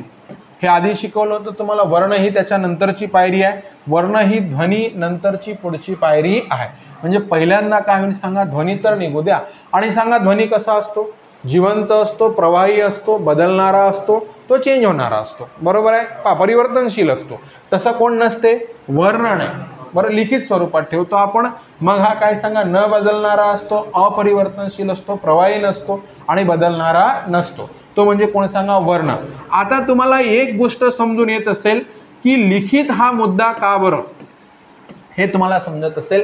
आणि वर्णाचं महत्त्व का बरं. एखादा करार, मदार, टॅक्स म्हणजे काय सांगा बॉन्ड पेपर वगैरे आहे ना, त्याच्यावर तुम्ही लिहून घेता. त्याचं कारण काय की पुढे चालून हा जर बदलला, तोंडी आपण ठेवत नाही. तर हे लक्षात घ्या. म्हणजे तुमचं कोणी समजा तुमचा जी काही गोष्ट झाली असेल, जबान दिलेली असेल आणि मग तो जर समजा ऐन वेळेवर मी असं बोललोच नव्हतो, तर तेव्हा तुम्ही त्याला काय दाखवता, हे लिखित, हे तू लिहिलेलं आहे, तुझ्या हाताने लिहिलेलं आहे, त्याच्या खाली तुझी काय सांगा स्वाक्षरी आहे, हे असा त्याचा अर्थ होय. मग पहिल्यांदा कोण सांगा, ध्वनी. त्याच्यानंतर कोण सांगा, वर्ण. ही वर्ण ही ध्वनी नंतरची पुढची पायरी आहे असं आपण इथे काय करू सांगा लक्षात घेऊ। ठीक आहे, चला आता पहा अशा भाषेत वापरल्या जाणाऱ्या मूलध्वनींना लक्षात घ्या भाषा विज्ञानामध्ये स्वन असे म्हणतात। जे काही मूलध्वनी आहे हे मागच्या याच्यात पीपीटी ऍड केलेली आहे, हेच पीपीटी मी पुढे फॉरवर्ड केलेली आहे। लक्षात घ्या अशा भाषेत वापरल्या जाणाऱ्या मूलध्वनींना स्वन म्हणजे आता पहा इथे पहिल्यांदा काय म्हणून सांगा क्रम लक्ष द्या रे। हे पहा इथे काय म्हणून सांगा क्रम लक्षात घ्या। इथे पहा कोण कोण हे पहिल्यांदा काय म्हणून सांगा मूलध्वनी। मूलध्वनींनाच काय म्हणतात सांगा वर्ण आणि ह्यांनाच काय म्हणतात तर इथे आपण काय म्हणून सांगा स्वन। समजलं? म्हणजे भाषा विज्ञानात जे वापरले जातात भाषेला युटिलाइज करण्यासाठी भाषा कंटिन्यू करण्यासाठी जे वापरले जातात त्या मूलध्वनींना काय सांगा स्वन असे म्हणतात। प्रत्येक ध्वनीला स्वतःचा वेगळेपणा असतो, हे सगळ्यात महत्त्वाचं आहे। सगळे ध्वनी एकसारखे असते जमलं असतं का? नाही। पहा अ वेगळा, आ वेगळा, ई वेगळा, उ त्यापेक्षा वेगळा, ओ वेगळा, बरोबर आहे। म्हणजे प्रत्येक ध्वनीला स्वतःचा काय असतो रे वेगळेपणा असतो। बऱ्याचदा एकाच ध्वनीच्या उच्चारामध्ये फरक पडू शकतो। जसे तुम्हाला मागे सांगितलं होतं जहाज म्हणते, इथे पहा कोणी काय म्हणेल जहाज, कोणी काय म्हणेल सांगा जहाज, कोणी म्हणेल जग, बरोबर आहे जग, आणि कोणी काय म्हणेल सांगा जग, तर काय म्हणेल सांगा जग। तर अशा पद्धतीनं एकाच ध्वनीच्या उच्चारामध्ये काय होऊ शकतो फरकही पडू शकतो। जसं आपण यवतमाळात आहोत तर यवतमाळात काय म्हटल्या जाईल चाल, झालं नाही का, झोपला होता का, बरोबर आहे। तेच आपण थोडंसं पुढे गेलो नाग विदर्भामध्ये नागपूर भंडारा गोंदिया चाल म्हणते, झालं नाही का, झोपला होता का म्हणते, अरे बरोबर आहे ना। म्हणजे ध्वनी एकच आहे, कशात फरक पडू शकतो मला सांगा प्रोनाउन्सिएशनमध्ये नक्कीच काय होऊ शकतो फरक पडू शकतो असं आपण कन्सिडर करू। आता इथून पुन्हा कंटेंट मूलध्वनी म्हणजे काय, जसं आधी तुम्हाला शिकवलं होतं, बरोबर आहे। तोंडावाटे उच्चारल्या जाणाऱ्या मूळच्या ध्वनींना बेसिक साऊंड जे आयुष्यात पहिल्यांदा आपण अ म्हणतो, आ म्हणतो, उ म्हणतो, ते कोण झाले सांगा मूलध्वनी असं आपण गृहीत धरू। लक्षात घ्या। त्याच्यानंतर आता वर्ण म्हणजे काय तर तोंडावाटे उच्चारल्या जाणाऱ्या मूलध्वनींनाच जेव्हा ते आपण लिहून ठेवतो वर्णाने रंगाने लिहून ठेवतो तेव्हा त्याला आपण काय म्हणतो सांगा वर्ण असे म्हणत असतो, हे लक्षात घ्या। तर हे पहा मूलध्वनी तोंडावाटे उच्चारल्या जाणाऱ्या मूळच्या ध्वनींना मूलध्वनी असे म्हणतात। पॉईंट समजत आहे का रे प्रत्येकाला? तोंडावाटे उच्चारल्या जाणाऱ्या मूळच्या ध्वनींना मूलध्वनी असे म्हणतात। सगळ्यात महत्त्वाचा मुद्दा कसा की या मूलध्वनीचं काय करता येत नाही विभाजन करता येत नाही किंवा त्याचं विभाजन होत नाही। म्हणजे इथे काय म्हणून सांगा अ हा अविभाजित आहे, इथे काय म्हणून सांगा ब हा कोण सांगा अविभाजित आहे। लक्षात घ्या। पण तुम्ही एखाद्याचं नाव लिहिलं, इथे नाव काय लिहिलं माहिती आहे का बादल, ह्याच्यामधला कोण सांगा बा, बा हे अक्षर होय, त्याच्यात कोण आहे सर तर हा ब आहे आणि दुसरा कोण आहे सांगा आ आहे। म्हणजे याचं काय करता आलं विभाजन करता आलं। तसं आता ब चं विभाजन नाही होणार कारण तो मूलध्वनी आहे, मूलध्वनी आहे। लक्षात घ्या। मग भाषेमध्ये पहा तुम्हाला सांगतो म्हणजे विभाजन न करता येणारे आणि विभाजन करता येणारे अशा दोन्ही प्रकारचे ध्वनी वापरलेले आहे असं आपण कन्सिडर करू। पहा तोंडावाटे उच्चारल्या जाणाऱ्या मूळच्या ध्वनींना मूलध्वनी असे म्हणतात, बरोबर आहे। यांचं काय करता येत नाही रे विभाजन करता येत नाही किंवा विभाजन काय म्हणून सांगा होतं नाही असं आपण गृहीत धरू। पुढे जाऊ। पहा वर्ण आता तोंडावाटे बाहेर पडणाऱ्या मूलध्वनींनाच काय सांगा वर्ण असे म्हणतात। वर्ण किंवा त्यांना काय म्हणून स्वन, कारण हे भाषा लिहिताना वापरतो ना, भाषा विज्ञानात जे मूलध्वनी किंवा वर्ण वापरतात त्यांना काय स्वन असे म्हणतात। वर्ण हे ध्वनीचं रूप असते, ध्वनींची काय असतात प्रतीके। म्हणजे ध्वनी उच्चारला काय उच्चारला क मग हे असा इथे लिहिला, तुम्ही उच्चारला प असा इथे लिहिला, इथे काय सांगा म असा इथे लिहिला, बरोबर आहे ना। म्हणजे मी म्हटलं म मग मी म म्हटल्यावर तुम्ही काय लिहिता हे लिहिता, मी म्हटलं प तुम्ही काय लिहिता सांगा हे लिहिता, मी म्हटलं क तुम्ही काय लिहिता सांगा हे लिहिता, अरे बरोबर आहे ना। मग हे कशाने लिहिलं आहे मला सांगा वर्णाने लिहिलेला आहे, कशाने लिहिलेला आहे रंगाने लिहिलेला आहे। म्हणून मग वर्ण ही काय सांगा ध्वनींची रूपे असतात, ही ध्वनींची कोण असतात प्रतीके असतात असं आपण कन्सिडर करू। वर्ण म्हणजे मूलध्वनी होय म्हणून कंटेंट काय सांगा विभाजन होत नाही असं पहा। आता प म क इथे काय सांगा अ आ ई विभाजन होईल का रे विभाजन होतं नाही असे आपण लक्षात घेऊ, हे तुम्ही समजून घ्या। आता पहा वर्ण व ध्वनी यातील फरक डिस्कशन आतापर्यंत आपण करत आलो। सांगा. आधी कोण? आधी कोण? ध्वनी. त्याच्यानंतर कोण सांगा? वर्ण. असं आपण लक्षात घेऊ. हे तुम्ही इथे समजून घ्या. पहा, वर्ण व ध्वनी यातील काय म्हणून सांगा? फरक लक्षात घ्या. ध्वनी कसे असतात ते सांगितलं. जिवंत असतात, प्रवाही असतात, परिवर्तनशील असतात, बरोबर आहे, बदलणारे असतात, बदलतात. वर्ण कसे असतात? स्थिर असतात. बद्ध म्हणजे बांधलेले. आता चेंज, नो चेंज. काही प्रमाणात ते कसे? कृत्रिमही असतात. हे लक्षात घ्या. टीप, वर्णमालेत वापरलेले सर्व मूळ वर्ण आहेत असे नाही, तर काही संयुक्त वर्णही वापरल्या गेलेले आहे. जसं आपण वर्णमालेमध्ये कशाचा? क्षचा समावेश केलेला आहे. मग आता इथे क्ष जर म्हटलं तर मग इथे काय होते सांगा? क प्लस काय सांगा? श असं होईल ते. आणि इथे काय म्हणून सांगा? ज्ञ. तर याचं काय होते सांगा? द प्लस न प्लस काय सांगा? य. तर असे. मग याच्यामध्ये काय झालेलं आहे? याच्यामध्ये एकापेक्षा जास्त काय सांगा? एकापेक्षा जास्त कशाचा समावेश झाला आहे सांगा? वर्णांचा, मूलध्वनींचा काय सांगा? समावेश. म्हणून त्यांना आपण काय म्हणू? तर त्यांना संयुक्त वर्ण. मग एक जर प्रश्न विचारला तुम्हाला, वर्णमालेत सर्वच मूळ वर्ण किंवा मूलध्वनी आहे का? याचं उत्तर काय सांगा? नाही. तर आता पहा, पुन्हा स्वर सुद्धा वापरलेले आहे ना. कोणते सांगा? लक्ष द्या. आपण पहा, ए ऐ ओ औ. आठवते का? ए, त्याच्यानंतर काय सांगा? अ, नंतर ओ, त्याच्यानंतर कोण सांगा? औ. हे स्वर आहे. ए जर म्हटलं तर अ प्लस ई किंवा ई. आय म्हटलं आ प्लस ई किंवा ई. ओ म्हटलं काय म्हणून सांगा?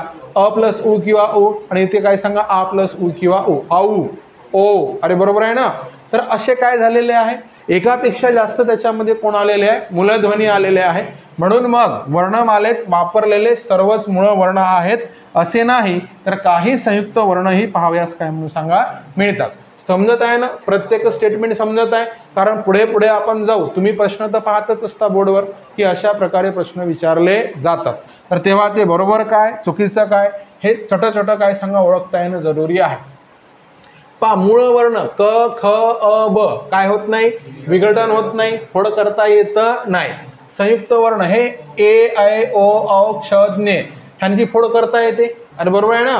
मग हे संयुक्त वर्ण क ख अक्षर, अक्षरांना काय म्हणायचं आपण? तर तुम्हाला सांगतो अक्षरांना काय म्हणायचं?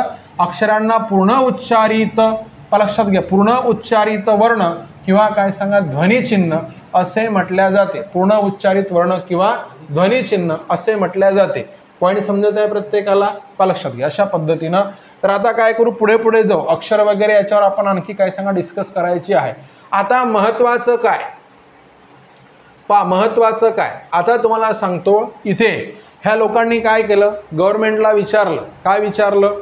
की म्हणजे किती भाऊ आम्ही वर्ण किती मानायचे? किंवा रायटर लोकांनी म्हटलं की पुस्तकामध्ये आम्ही वर्ण किती लिहायचे? पुस्तकामध्ये आम्ही वर्ण किती लिहायचे, किती सांगायचे असं म्हटलं गेलं. मग तेव्हा काय झालं हे लक्षात घ्या. 52 वर्ण. राज्य मराठी विकास संस्था एक, सावित्रीबाई फुले विद्यापीठ हे काय म्हणून सांगा? दुसरं. आणि भाषा संचालनालय 3. तर यांच्या व्यवहारात आपण काय म्हणून सांगा? इथे 52 वर्ण काय म्हणून सांगा? दिलेले आहेत. वर्णांचे गट किती मानावे? गट किती गट सांगा? 4 गट मानावे. 14 स्वर हा एक गट, 2 स्वरादी हा दुसरा गट, 34 व्यंजने हा तिसरा गट आणि 2 संयुक्त व्यंजने हा चौथा गट. लक्षात घ्या. आणि प्रकार किती मानतो हे सांगा मला? 3 प्रकार मानतो. प्रकार किती मानतो? 3. कोणते? स्वर, स्वरादी आणि व्यंजने. आणि गट किती आहे? तर 4 गटामध्ये डिवाइड केलेली आहे असं आपण गृहीत धरू. हे बघा किती महत्त्वाचा कंटेंट आहे. म्हणजे खालीलपैकी कोणी 52चा मुद्दा दिलेला आहे. तर हे 52 वर्ण राज्य मराठी विकास संस्था, दुसरं काय म्हणून? सावित्रीबाई फुले पुणे विद्यापीठ आणि मराठी भाषा संचालनालय. मला यांनी काय म्हटलं आहे? 52 वर्ण आहे, 4 गट मानावे. आणि ऑब्व्हियसली आपण 4 गट तयार केलेलेच आहे. 14 कोण सांगा? स्वर, 2 काय स्वरादी, 34 कोण? व्यंजने आणि 2 काय सांगा? संयुक्त व्यंजने. असे आपण लक्षात घेऊ. मला सांगा जे सुरू आहे ते क्लिअर आहे का? चला पुढे जाऊ. पुढचा मुद्दा पुन्हा महत्वाचे. कसं? हे पहा, क्ष आणि ज्ञ यांचा पाय मोडल्यास संयुक्त व्यंजने. म्हणजे पाय मोडल्यास म्हणजे कसं? लक्षात घ्या. इथे जर समजा तुम्ही क्ष आणि ह्या असा लिहत असेल आणि इथे कोण सांगा? ज्ञ हा असा जर लिहत असेल, पाय मोडल्यास ती कोण होईल सांगा? संयुक्त व्यंजने. म्हणजे इथे पहा, इथे काय सांगा? क्ष आणि इथे कोण म्हणून सांगा? ज्ञ. अशा प्रकारे पाय मोडला तर संयुक्त व्यंजने. आणि पाय न मोडल्यास म्हणजे पाय न मोडल्यास त्यांच्यात स्वर ॲड केला तर ती कोण होतात सांगा? जोडाक्षरे होतात. हे तुम्ही लक्षात घ्या. म्हणजे हे क्ष आणि कोण सांगा? ज्ञ. ही कोण झाली सर? तर ही कोण झाली? जोडाक्षरे. यांचा महत्वाचा प्रश्न क्ष आणि ज्ञ मराठीत कोणी आणला? क्ष आणि ज्ञ मराठीत कोणी आणला? क्ष आणि ज्ञ यांचा समावेश वर्णमालेत करावा असा विचार कोणी? तर हा म बा सबनीस किंवा काही काही पुस्तकात म पा सबनीस दिलेला आहे. काही वेळेस ऑप्शनमध्ये फक्त सबनीसच ठेवलेला आहे. ठीक आहे. तर हे म बा सबनीस ह्यांनी काय केलेलं आहे सांगा? क्ष आणि ज्ञ ह्यांना काय करावं सांगा? वर्णमालेत स्थान द्यावं असा विचार मांडलेला आहे. आता ए नंतर ॲ आणलाय.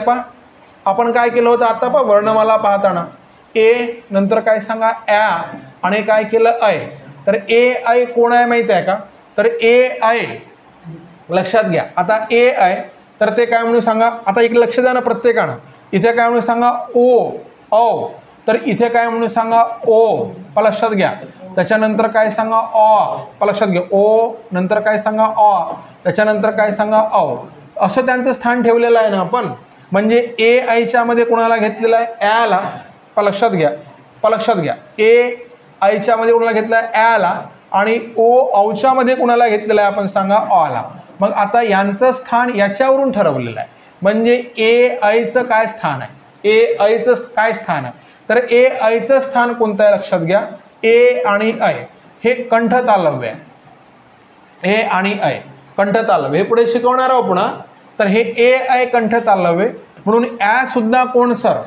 म्हणजे ॲचं उच्चारस्थान कोणतं? ॲचं उच्चारस्थान कोणतं? उत्तर काय सांगा? कंठ तालव्य. ओ औ हे दोघं कंठस्थी आहे. ओ औ कंठस्थी आहे म्हणून ऑचं सुद्धा उच्चारस्थान कोणतं? तर ते कोणतं सांगा? कंठस्थी. तर हे पुढे क्लिअर होईल. पुन्हा शिकवेल. लक्ष द्या. इथं 2-4 कंटेंट क्ष आणि ज्ञ यांचा पाय मोडल्यास ती संयुक्त व्यंजने, पाय न मोडल्यास काय सांगा? जोडाक्षरे होतात. ह्यांचा समावेश वर्णमालेत करावा. क्ष आणि ज्ञ मराठीत कोणी आणला? इम्प्लिमेंट प्रश्न. तर काय सांगा? मपा सबनीस असं म्हणू. ए नंतर ॲ आला म्हणून त्याला कंठ तालव्य आणि काय नाही सांगा? ओ नंतर ऑ आला म्हणून त्याला काय सांगा? कंठस्थी असे मानल्या गेलेले आहे. असे आपण इथे काय करू सांगा? लक्षात घेऊ. ठीक आहे. इथे पुन्हा महत्वाचे इंग्रजी स्वरांना संयुक्त स्वरात स्थान दिल्याने त्यांचा उच्चारही दीर्घ मानावा लागेल. म्हणजे आता तुम्हाला जर समजा असं बोलल्या गेलं, असं सांगितलं गेलं की आता इथे काय म्हणून सांगा? ॲ आणि काय सांगा? ऑ यांना आम्ही कोणते स्वर मानू बा? तर हे लक्षात घ्या. ए नंतर ऐ नंतर काय सांगा? ओ आणि कोण सांगा? औ यांना आपण कोणते स्वर मानतो? दीर्घ. अरे बरोबर आहे ना. मग यांच्यामध्ये काय केलं आहे सांगा? इथे कोण टाकलाय? ॲ आणि इथे कोण टाकलाय? अ. म्हणून यांना सुद्धा काय मानायचं? म्हणजे ऱ्हस्व की दीर्घ? तर याचं उत्तर या ठिकाणी काय द्यायचं? की ॲ अ हे दोघेही कोण आहे सांगा? दीर्घ आहे असं लक्षात घ्यायचं. ॲ अ या इंग्रजी स्वरांचा समावेश वर्णमालेत करावा हे नंतरचा प्रश्न. हे आत्ता सांगा. क्ष आणि ज्ञ हा वाला कोण आहे सांगा? म पा काय म्हणून सांगा? सबनीस आहे. अरे बरोबर आहे ना. तर आता ॲ अ या इंग्रजी स्वरांचा समावेश वर्णमालेत करावा असे मत. हे लक्षात घ्या. हा व्यक्ती कोण? तर प्राध्यापक अरविंद काय सांगा? मंगरुळकर. मग इथे पुन्हा तुम्हाला काय म्हणून सांगा? ॲ अ ला कोणी आणलं मराठीमध्ये? असा प्रश्न होऊ शकते. तर प्राध्यापक अरविंद मंगरुळकर. एक एक प्रश्न जपणं जरुरी आहे आपल्याला. हे लक्षात घ्या. तर अशा पद्धतीनं इथे जे काही महत्त्वाचं आहे ते आपल्याला काय सांगा? पाहावं लागेल. हे तुम्ही इथं काय सांगा? लक्षात घ्या. ठीक आहे. चला पुढे जाऊ आणि पुढचा काय म्हणून सांगा? मुद्दा पाहू.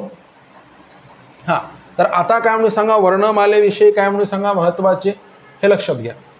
तर वर्णमालेविषयी महत्त्वाचे याच्यामध्ये महत्त्वाचा पॉईंट, मूळ वर्णमालेतील वर्णांची संख्या किती होती? 48 होती.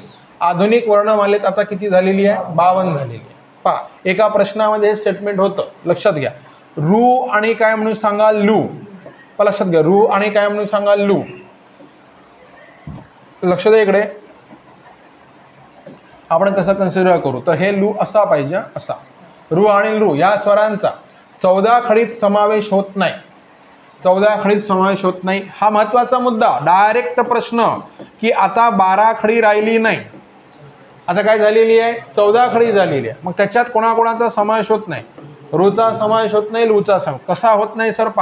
हे पहा काय करता, अ आ ई लक्षात घ्या, अ आ ई उ नंतर काय सांगा ए लक्षात घ्या, ऐ ओ नंतर काय सांगा ओ औ लक्षात घ्या, ए अ आ ई उ ए ऐ ओ औ. इथे काय सांगा आ. बरोबर आहे ना, लक्षात घ्या. आता याच्यामध्ये ॲक्च्युअल तुम्हाला सांगतो की इथे काय झालेलं आहे, तर आपण बोलताना आताही कोणाकोणाचा यांचाही समावेश करत नाही आणि काय सांगा यांचाही, या आणि काय सांगा अ ह्यांचाही समावेश करत नाही. हे पहा अ आ ई उ ए ऐ ही आपली जी मूळ बाराखडी आहे त्याचा आपण उच्चार करतो. पण आता पहा म्हणजे समावेश करायचंच नाही आपण. पहा क का की म्हणताना क का की हे पहा काय सांगा क का की कू के कै को काऊ कम का झालं आपलं. त्यात कोण नाही यायचा, ऋ नाही यायचा, कोण नाही यायचा, लू नाही यायचा आणि हे या आचा तर पत्ताच नव्हता. समजत आहे. तर आता हे चारही ॲड केलेले आहेत ते लक्षात घ्या. म्हणजे पूर्वीची ही आपली बाराखडी आणि हे किती सांगा 4, म्हणजे आता किती केलेले आहे 16 झालेले आहे. म्हणजे रू या स्वरांचा 14 खडीत समावेश होत नाही असा पूर्वी नियम होता. पण समजला का, पूर्वी नियम होता. परंतु 2009च्या शासन निर्णयानुसार रू आणि कोण सांगाल रू या वर्णांचा समावेश करून 14 खडीच्या ऐवजी 16 खडी लिहावी असे नमूद केलेले आहे. म्हणजे आधीचे 12 स्वर आणि हे लू हे किती सांगा 2 स्वर, आ हे किती सांगा 2 स्वर असे नमूद करण्यात आलेले आहे. क्लिअर झालं सर्वांना हे. चला तर हे एक एक कंटेंट काय सांगा लक्षात घ्यायचा. आपल्याला काही प्रश्न विचारले, हे पहा तुम्हाला प्रश्न विचारते कोणकोणते वर्ण भविष्यात नष्ट होण्याची शक्यता आहे. तर रू आणि काय सांगाल रू हे नष्ट होण्याची शक्यता आहे. र या वर्णाचा उच्चार करताना कंपन होते. कंपन म्हणजे थरथरणे, र लक्षात घ्या. म्हणून र ला हे लक्षात ठेवा, र वरचा प्रश्न, र ला कंपित वर्ण असे म्हणतात. र ला कोणता वर्ण म्हणतात सर, तर र ला काय सांगा कंपित वर्ण असे म्हणतात. लक्षात घ्या. शब्दाच्या शेवटी येणाऱ्या व्यंजनाचा पाय मोडलेला असेल लक्षात घ्या तर त्याला व्यंजनांत असे म्हणतात. पहा व्यंजनांत म्हणजे इथे काय म्हणून सांगा ब द क आणि क ला जर मोडलं तर क हे कोण झालं याच्यामध्ये व्यंजन झालं, क हे कोण झालं व्यंजन झालं. म्हणून त्याचा त्या शब्दाचा अंत व्यंजनाने झाला, त्या शब्दाचा अंत व्यंजनाने झाला म्हणून त्याला काय व्यंजनांत असे म्हणतात. पण तेच काय म्हणून सांगा इथे बद क, इथे मी काय केलेला नाही आहे, पाय मोडलेला नाही आहे. म्हणजे क च्या नंतरही कोण आला सांगा अ आला, स्वर आला. मग हे याला इथेच आपण काय म्हणून सांगा याचा अंत कशाने झाला, स्वराने झाला. म्हणून याला काय म्हणणार आहोत सांगा स्वरांत असं म्हणणार आहोत. आणि ह्याला काय म्हणू आपण सांगा व्यंजनांत. समजलं. पाय मोडला असेल तर, जर पाय मोडला नसेल तर त्याला काय म्हणतात, तर त्याला काय सांगा स्वरांत असे म्हणतात. हे समजत आहे काही नाही, एकदम इझी. सगळे शब्द आपण स्वरांतच असतात, स्वर घेऊनच लिहितो. हे पहा तुमचं नाव जर असेल मद न शेवटी न असा लिहिला का नाही, आणि असा लिहिला असेल तर तो काय होईल व्यंजनांत होईल. आणि आता हा मात्र कसा आहे सांगा स्वरांत आहे असे आपण लक्षात घेऊ. येत आहे लक्षात सर्वांच्या. चला ठीक आहे, इथे थांबू, बाकी आपण उद्याला पाहू.